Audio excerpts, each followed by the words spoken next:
Because I think a lot of people realize that they're a leader when they're playing Duck, Duck, Goose, and they're like, Duck, Duck, Duck. You know what? This is what I meant to do tonight. This is exactly what I meant to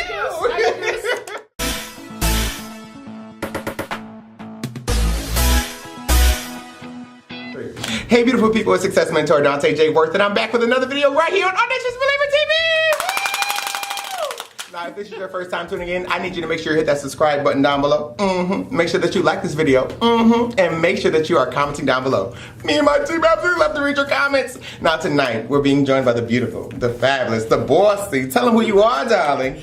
Jaime Saunders. Woo!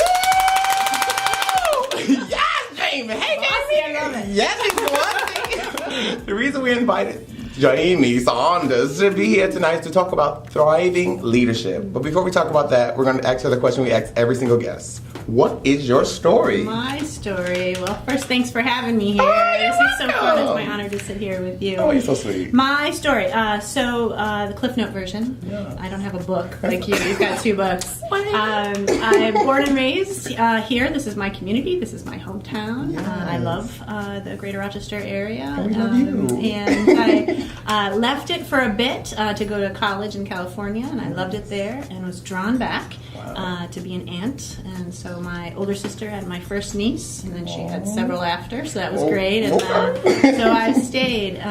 But coming back to this community, and I've always been driven by the power of the not-for-profit sector and taking care of each other. And my education was in business and sociology, which means I like to marry the two.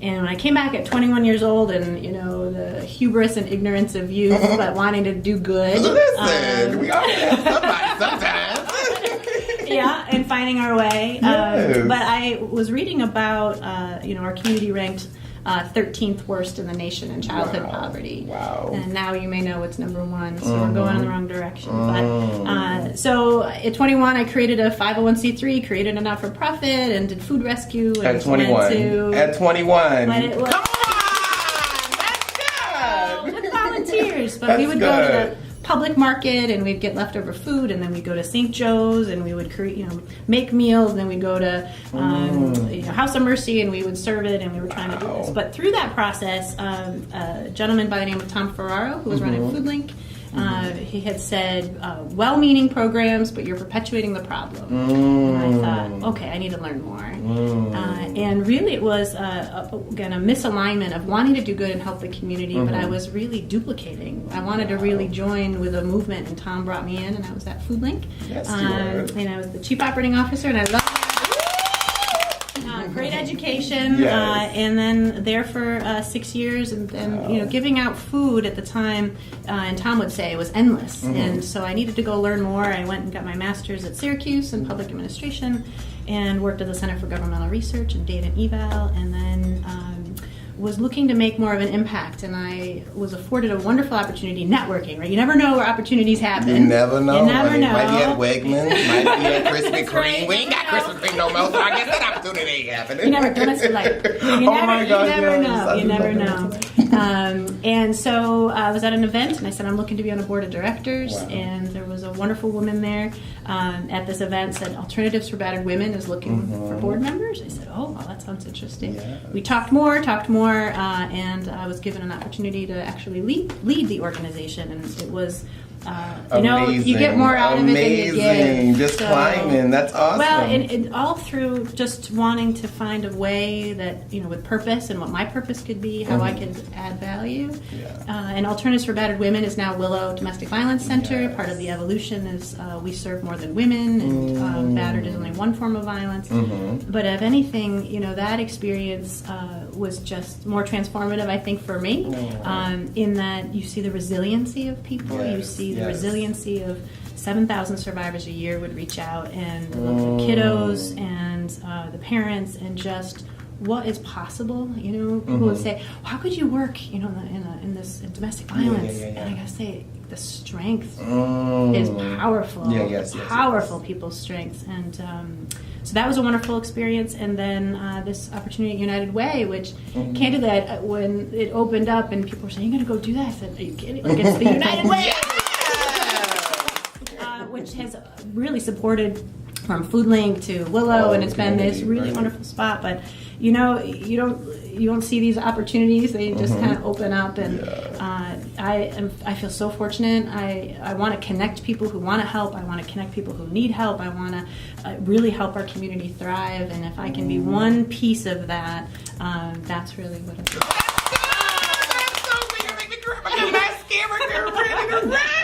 It's fun. We all make an impact, you know. I've enjoyed. You have all these wonderful stories that you share, and that's part of this wonderful thing that you bring. So what do you think it means to be a thriving leader? A thriving leader. It's such a great question. You know, I think leadership is in all people and everyone, and I would say making room for people to find that in themselves and to nurture it in themselves. I will say I have been so fortunate to have, it's not even so much mentors as much as sponsors, people who say, you have this skill, go do this. That's good. And I really appreciate Mayor Warren, who continues to repeat, to lift while we climb, and making way for incredible leaders and leadership in so many different ways. It shows up in so many different ways. That's good. So that's the passion, to recognize it's not the standard MBA book. You need to learn those pieces, but it is really leadership. Because I think a lot of people realize that they're a leader when they're playing Duck, Duck, Goose, and they're like, Duck, Duck, Duck. You know what? This is what I meant to do tonight. This is exactly what I meant to do. Run around in circles. When did you realize you were a leader? Oh, goodness me. I would organize the dodgeball games on the recess. Yes. I love, we talk about bossy and it's always, I want to help. So it's not even so much on the direction, but really trying to help. It's hard. My husband will laugh because we'll go and he's like, we'll see something not running efficiently if it's a line at like a restaurant or something. He's like, just sit there. Don't go fix it. I can make this better for all of us if we could just streamline it. But no, I think it's really just driven to value add, right? So how can I'm a work in progress. Don't get me wrong. It's, I think, leading with humility. I try to lead with humility. I try to be a student. I learn from everyone I meet. Oh, you're so sweet. I'm taking her home with me. That's awesome. So for someone out there who wants to be a thriving leader in the community, what things can they do? Find your passion. I know that seems like just an overstatement, but you gotta find what you love. And I feel fortunate. I haven't had a job. I just have a passion, and things keep opening up. And I don't mean to keep shining a light on you, but one day you get to be interviewed. But you found your passion, and you carved your own path forward too. And I think then it just starts to fall in line. And again, our incredible not-for-profits in this community need talent and need leaders and board members and volunteers, and we all benefit. And often, the science will tell you when you give, you actually, your neurons, all this positive things happen in your brain. So we always get a positive feeling when we give, and it's pretty addictive. So. That's our new tagline. Yes, get high on giving. New York State legislation. Here we go. Yes, I love it. What is one word that describes who you are and why you're here? Oh, that's a tricky one. I would say connector. So I like to, again, connect people with things they're passionate about. I like to connect. We all in our lives will most likely need help in some way. We do. And it's connecting those resources and that passion that I have for this community. I love to connect the power of business. Business, a job, a well-paying job, makes a thriving community. That's the way out of poverty. The not-for-profits have an incredible role in this community to ensure that people have access to jobs. We handle the difficulties and trauma and challenges in front of us. And then partnering with the government, because it's the largest provider. So I loved all of it together to lift. So I would say she's a connector. I love it. That's awesome. You really connect the haves and the have-nots, really, with the resources that you have. Well, and everybody has some gift, right? And so I would say, again, when I think about being at Willow Domestic Violence Center or recently at some of our incredible not-for-profit partners, and it's not so much recipients, that's like an old term, like I'm a recipient of services. It's really that we are able to connect to the resources we need at that moment on our journey. Well, that's good. But amazing things happen. People really can launch when you give them the right tools, the right space, the right support, and believe in them. It's amazing where people can rise. I know a lot of times as leaders are constantly giving and giving and giving. What are some things that you do to fill back up? That's a great question. We talk about my kids in elementary school had a book, and it was about filling each other's buckets, and I keep using that, and that was more like an anti-bullying thing, right? But I think it's so important to fill our buckets. I'll be honest, I am not a poster child for work-life balance right now.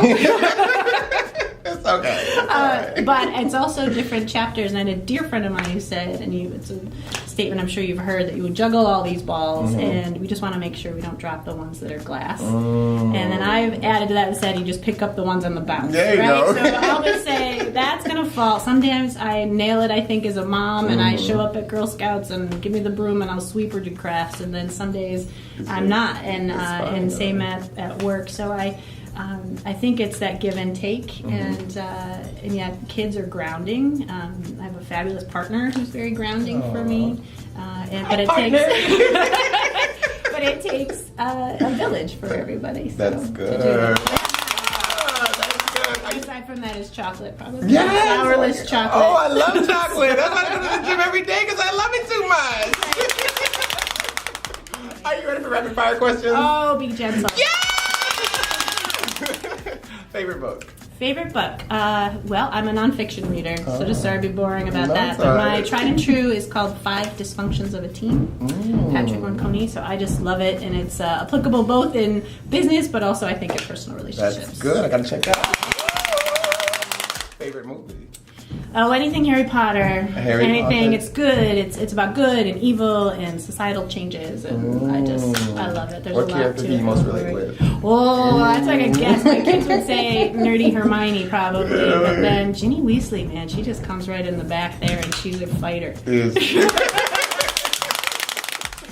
And what are you most grateful for? Mike, so grateful for. I feel so fortunate to have this seat that I'm in. It's just with me. So, of course, you know, family and they're really talking about filling your bucket and purpose. But I really believe in humanity, and that's really important to me. And so that's kind of the role in the space that I like to focus in. So I'm so grateful for that. And to be audacious means to be. So, and I say bold and risk-taking, but I gotta say, because I've been looking up you on your website. Look at that little old me. So I would say that you represent audacious to me, because you carved your own path and you are inspiring others. So I was thinking about, it's perfect. Obviously, that's why you picked the name. But risk-taking, finding your path, being bold, and going forward. So can I say Dante Worth? Yes, you can say Dante Worth. I really do. I love you.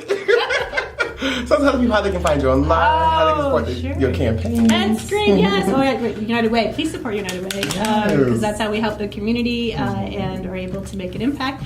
But I'm on Facebook. I'm on Twitter. I just learned Instagram. Yes! Instagram! My nieces had to teach me that. So, so I'm online, and you can support United Way. It's uwrochester.org, and it really takes a community, and we're just very honored to be here to serve. Yes! So until next time, remember that life is meant to be enjoyed and not just endured.